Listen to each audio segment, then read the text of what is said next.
Good evening. You're watching Sabha TV. This is the news at 6, your daily dose of all that's been happening around India and the world. I'm Ishan Russell, and these are the headlines that we're tracking. The Delhi High Court questions the odd-even formula for the Delhi city, seeks to know how the Aam Aadmi Party government's logic is in exempting women drivers, and two-wheelers demand status report within a week. On a day-long visit to Kerala, Sonia Gandhi targets the BJP for appropriating legacy of social reformer Sri Narayan Guru, holds one-on-one meetings with coalition partners. The CPM plenum resolves to make space for contrary views within party. Party leaders also asked to strengthen connect with the masses. Union Cabinet approves joint venture companies with states to mobilize resources for rail infrastructure projects, agrees to set up 5,000 crore fund to promote solar rooftops.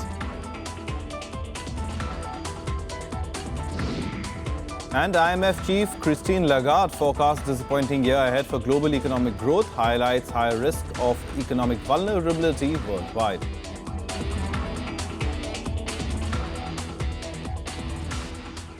The top story this evening, the Delhi High Court on Wednesday questioned the Delhi government, asking it to explain why women in two-wheelers were exempt from its odd-even trial to curb pollution. The court sought a response by the 6th of January. Meanwhile, hundreds of school children today took a pledge in the Chief Minister's presence to fight pollution. The state government's ambitious odd-even scheme is all set to roll out from the 1st of January. The Delhi government's odd-even formula, which is all set to kickstart from January 1st, 2016, has invited a new controversy. The Delhi High Court has asked the Aam Aadmi Party government to give the logic behind exempting women drivers and two-wheelers from the restrictions. It also issued a notice to the Delhi government asking them to file a status report within the week. Delhi को pollution free करना है. अब उसके लिए हमने car free day किया, odd even करने जा रहे हैं. ऑड इवन का जो अनुभव आएगा उसके आधार पर और भी हम एक्सपेरिमेंट और भी प्लानिंग को लेकर के आगे बढ़ेंगे. The court, however, refused to entertain a petition seeking exemption for lawyers. Traders and doctors have also been seeking exemption from the rule.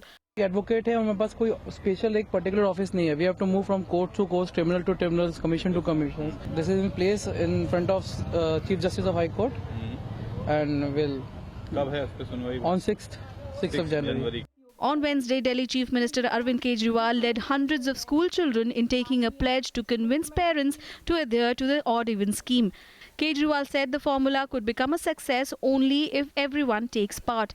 Deputy Chief Minister Manish Sisodia was also present on the occasion. Actually, ये तभी successful होगा जब बहुत बड़ा movement बन जाएगा, जब सब लोगों के दिल से ये बात निकलेगी.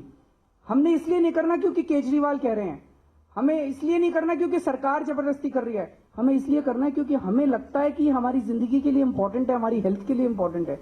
Under the Delhi government's initiative, even-numbered vehicles will run on even dates and odd-number vehicles on odd dates. The trial from January 1st till the 15th is being conducted to battle rising pollution in the city. Anu Devan's report for Rajya Sabha TV. Meanwhile, the Delhi High Court has sought a response of the Delhi Department of Education on a plea against the direction to private unaided schools to provide their buses to run as public transport from the 1st to 15th of January. The court sought the response after the Delhi government said no coercive steps would be taken against those schools which do not give buses for the odd-even scheme.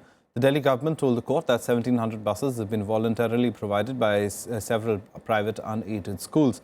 The plea was filed by the Action Committee of the Unaided Recognized Private Schools. The association has challenged the DOE's orders, which directs schools to give their buses along with their drivers and cleaners. Now, Congress President Sonia Gandhi visited Kerala today, where she appealed to the people to fight communal forces. Sonia's visit comes in the backdrop of the SNDP, founded by social reformer Sri Narayan Guru, recently allying with the BJP for the local body elections in the state. Kerala goes to the assembly polls next year. On a day-long visit to Kerala, Congress President Sonia Gandhi made a veiled attack against the BJP, saying the legacy of social reformer Sri Narayana Guru was being captured for political gain. Sonia was speaking at the inauguration of the annual pilgrimage at the Shivagiri Mutt in Thiruvananthapuram. I believe that there can be no greater betrayal of Sri Narayana Guru than the attempts being made to capture his legacy by communal ideologies and individuals. The Shivagiri Mutt, where the backward community of Irava begins its pilgrimage, has gained centre stage ahead of next year's assembly elections in the state. An organisation for the committee, Sri Narayana Dharma Parivalana Sangam Yogam, will have a tie-up with the BJP after allying with the party for the local body elections. On a visit to Kerala earlier this month, Prime Minister Narendra Modi also met the Mutt's religious heads. However, the Congress president lauded the efforts of the SNDP Yogam in leading a social educational transformation in the state. It has led to unprecedented social empowerment, an example of which was the appointment of Sri R. Shankar as Chief Minister by the Congress Party way back in 1970. It would be a complete negation of Sri Narayana Guru's teaching if in the pursuit of political gains by a few, this noble organization were to be led astray from its principal purposes. After the inauguration, Sonia Gandhi had a one-to-one meeting with the UDF coalition partners amid reports of rising dissent among them. She also inaugurated the Silver Jubilee celebrations of the Rajiv Gandhi Institute of Technology in Pambadi. Bureau Report, Rajya Sabha TV. Time for us to take a short break. Lots more on the other side. Do stay tuned.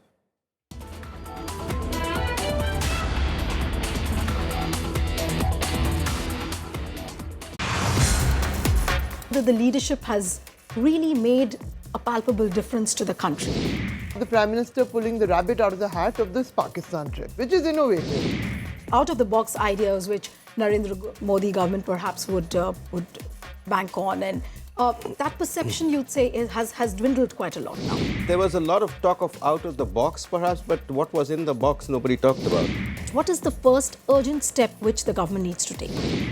Two areas where it is still possible to absorb investment: the railways and the roads. All the money doesn't need to come from the government. Watch our special year-end edition of To The Point only on Rajya Sabha television.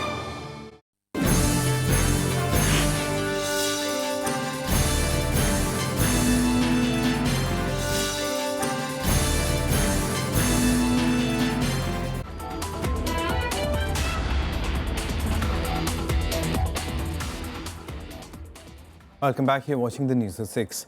Now, the Union Cabinet approved the formation of the joint venture companies with several states to enable the centre to mobilize resources for various rail infrastructure projects. It's also approved a 5,000 crore rupee fund to promote solar rooftops in the country. Aiming for a greater financial role of states in executing rail projects, the Union Cabinet on Wednesday approved the formation of joint venture companies with several states. The Cabinet also gave approvals to several MOUs in various fields, including in Sintef, Norway and CPWD in the field of recycling of construction and demolition waste. MOU between the Ministry of Urban Development and Bloomberg Philanthropies to support the development of smart cities. Ex post facto approval for MOU among BRICS countries on BRICS Network University, MOU with Jordan for promoting cooperation in the field of information technology and electronics, agreement between India and Maldives to exchange information on taxes. The CCEA also approved 5,000 crore rupees to promote solar rooftops in the country. It also approved amended technology upgradation fund scheme for textiles industry to generate investment of 1 lakh crore rupees and create 30 lakh jobs. Bureau Report, Rajya Sabha TV. Now, the CPIM has decided on several measures to make its internal functioning more democratic. In the party's plenum that is currently underway in Kolkata, this issue is a hot topic. The leaders have also decided to fight against social injustice more openly. The decisions taken at the plenum will be implemented in a time-bound manner. The CPIM has decided to give more voice to contrarian views within the party. The party believes that the principle of democratic centralism that establishes the supremacy of the leadership is misused to curb voices of dissent. The party's leaders have also been asked to establish connections with the masses. We have reviewed the working of democratic centralism in the party, and we feel the key link today is to strengthen inner party democracy. That is the key link in the proper functioning of democratic centralism. In a bid to bring more women into the party's folds, it has been decided that in the next 3 years, their participation will be increased by at least 25%. The party is also planning to reach out to the backward classes, minorities and the youth by giving them bigger roles. These decisions will be implemented in a time-bound manner. Increasing the women's membership, we are given a 3-year target. Similarly, there are time-bound targets for various things. CPIM leaders also admitted that they made mistakes in reading the pulse of the nation in the last few years. The leadership came in for a lot of criticism for this. Shyam Sundar's report for Rajya Sabha TV. Now, our correspondent Shyam Sundar spoke to the party's former General Secretary Prakash Karat about the various decisions and the party's future plans. Let's listen in. Comrade Prakash, इस plenum में अगर संगठन पे बात करें तो कौन सी ऐसी मुख्य कमजोरियां हैं जिनको आइडेंटिफाई किया है पार्टी ने और जिनका समाधान ढूंढा है?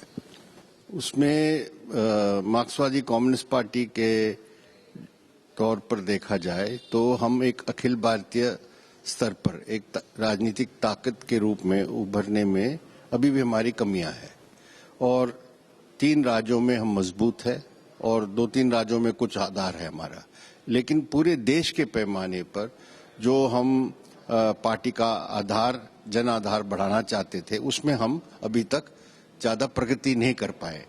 इसको कैसे करना चाहिए, उसके लिए संगठन किस तरह के रूप में सुदृढ़ करना चाहिए, वही इस प्लेनम का एजेंडा है। 37 साल बाद ये प्लेनम हो रहा है तो आपने कहा कि मजबूत करना है, लेकिन क्या ऐसी कमियां छूट गई? क्या वजह रही कि जो आपने 37 साल पहले तय किया था वो नहीं हो पाया?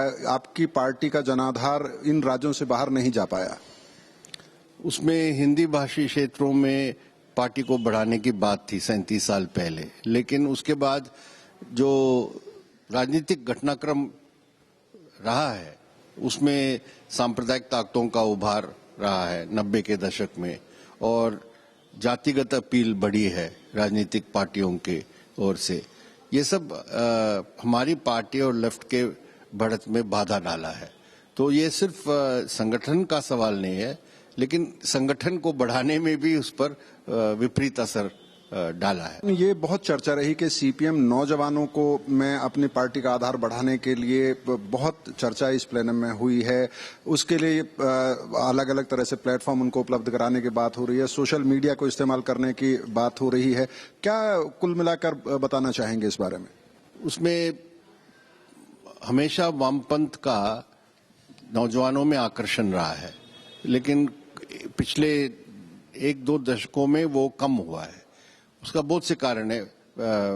दुनिया में वैचारिक स्तर पर जो समाजवाद को धक्का पहुंचा उसका असर पड़ा है और उसके साथ साथ हमारे देश में खास तौर पर नव उदारवादी जो नीतियां लागू हुई है उसके साथ कुछ मूल्य भी है समाज में जो बड़ा है और नौजवानों को पर भी उसका असर है। ये सब का अध्ययन करते हुए किन मुद्दों को उठा के हम नौजवानों को दोबारा समाजवाद की तरफ आकर्षण कर सकते हैं और पार्टी के प्लेटफॉर्म्स के साथ जोड़ सकते हैं और नौजवानों के लिए ज्वलंत जो मुद्दे हैं उनके जो सोच में परिवर्तन है अभी उसको समझ के किस तरह के नारे और मुद्दे उनके बीच में ले जाना है, उस पर हमने कुछ एक्सरसाइज किया है। कुछ सीपीएम के नेता यहाँ पर वकालत कर रहे हैं। पार्टी लगातार कह रही है कि राज्य कमेटी इस पर पहले चर्चा करेगी, उसके बाद फिर केंद्र कमेटी या पॉलिट ब्यूरो तय करेगा, लेकिन दूसरी तरफ ये कही जाती है कि एक फ्रेमवर्क पार्टी कांग्रेस ने दिया है, तो क्या उस फ्रेमवर्क के अंदर ये चर्चा संभव है?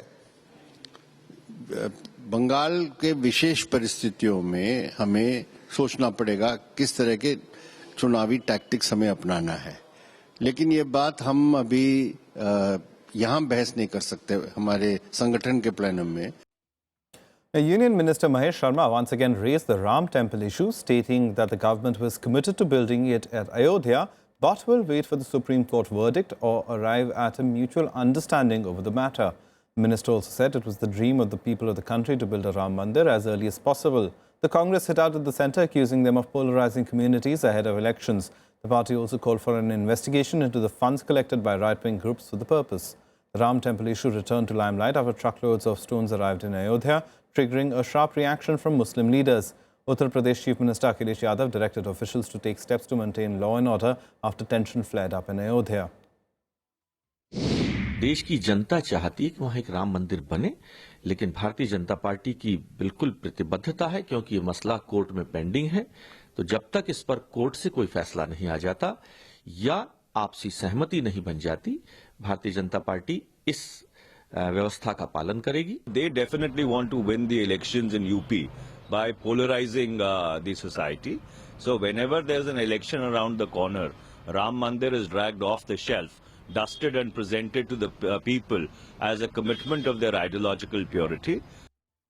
Now, the Navy today successfully test-fired the surface-to-air missile Barak 8 from INS Kolkata. The Navy described the newly developed long-range missile as a significant milestone in enhancing anti-air warfare capability. Jointly developed by India and Israel, the Barak 8 is designed to defend against a variety of short to long-range airborne threats, including fixed-wing aircraft, helicopters, drones and projectiles. While 2 tests were successfully conducted on board Israeli ships, this is the first time the test was held on board an Indian vessel.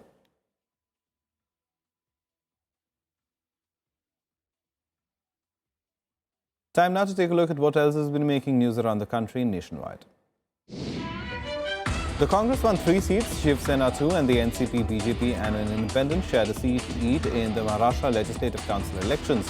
15 candidates contested the Sunday elections for 7 constituencies. The ruling Congress led in 13 of the 25 Kerala Legislative Council seats for which elections were held on Sunday. The remaining 12 seats, opposition BJP and the Janata Dal Secular led in 6 and 4 seats, while independents are ahead in 2 remaining seats. The ruling Telangana Rashtra Samiti won 4 seats and the Congress 2 in the Telangana Legislative Council elections. Elections for the 6 seats brings the strength of the TRS members in the 40-member House to 29 and the Congress to 8 seats. 23 Maoist rebels, including 3 women, surrendered in Chhattisgarh on Tuesday. They were reportedly influenced to quit arms by recent anti-Maoist rallies. The surrendered Maoists were booked under various cases like bomb blasts on roads and railway tracks, kidnapping and murder. Time for us to take another short break. Lots more on the other side. Do stay tuned.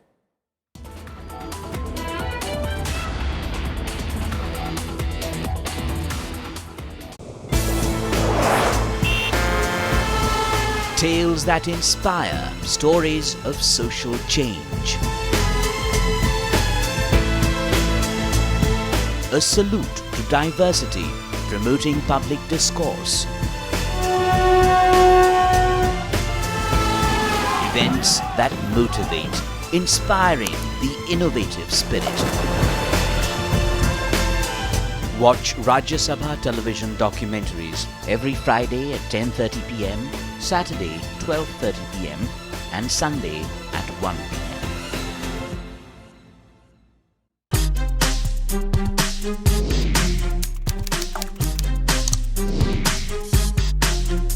Get live Rajya Sabha session. News, views, reports and analysis you can trust on social media. Subscribe, follow, like Rajya Sabha Television.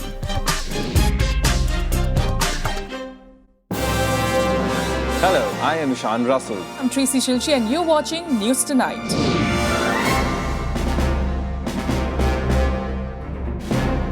Together with the team of our dedicated professionals from across various fields. This is Shyam Sundar, Vishal Dahiya, Akhilesh Suman, Frank Pereira from Beijing, China. Kriti Mishra for Rajya Sabha Television. We bring to you the news that matters here on Rajya Sabha TV.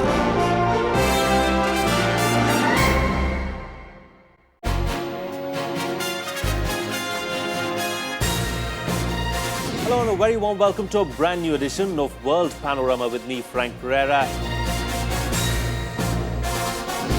Barack Obama has been elected on the basis that I will no longer take America into wars, and in fact quite the opposite, I will pull America out of wars. According to the Indian government, fishermen are not at fault. The US intervention in Iraq set the stage for exacerbation of these conflicts, and then the intervention in Syria.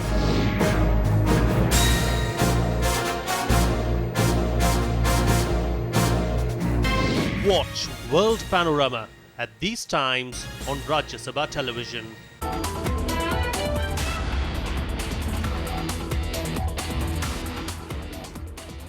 Welcome back. You're watching the news at 6. Now, IMF chief Christine Lagarde has forecast a disappointing year ahead for global economic growth.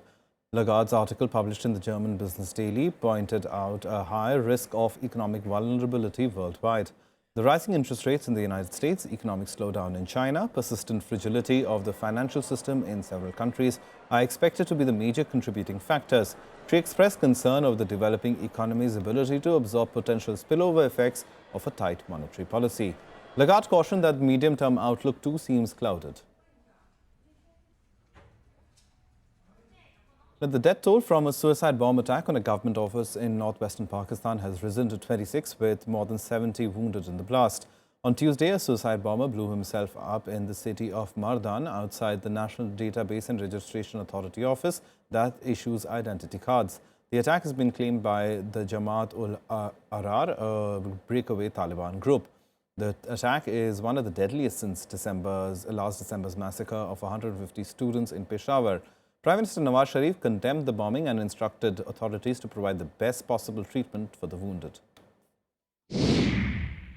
नमाज पढ़ा था घर पे तो जोरदार धमाका हुआ मैं भाग का हुआ है तो यहाँ पर लाशें पड़ी हुई थी क़यामत का समा था लोग यहाँ से बिखरे हुए पड़े थे लोग दो जगह आ रहे थे रेस्क्यू आ रहा था लाशों को उठा कर जो है ना गाड़ियों में डाल रहे थे बूढ़े जवान और छोटे बच्चे भी इस दफ्तर में शामिल थे तकरीबन इधर मर्दान मेडिकल कॉम्प्लेक्स में डेड बॉडी मुंतकिल कर दिए.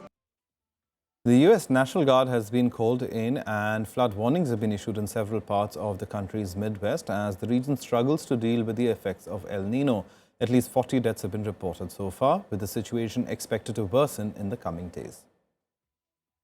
After the winter storm's continuous presence in parts of the United States, residents of the Midwest are suffering from the secondary disaster, the effects of El Nino.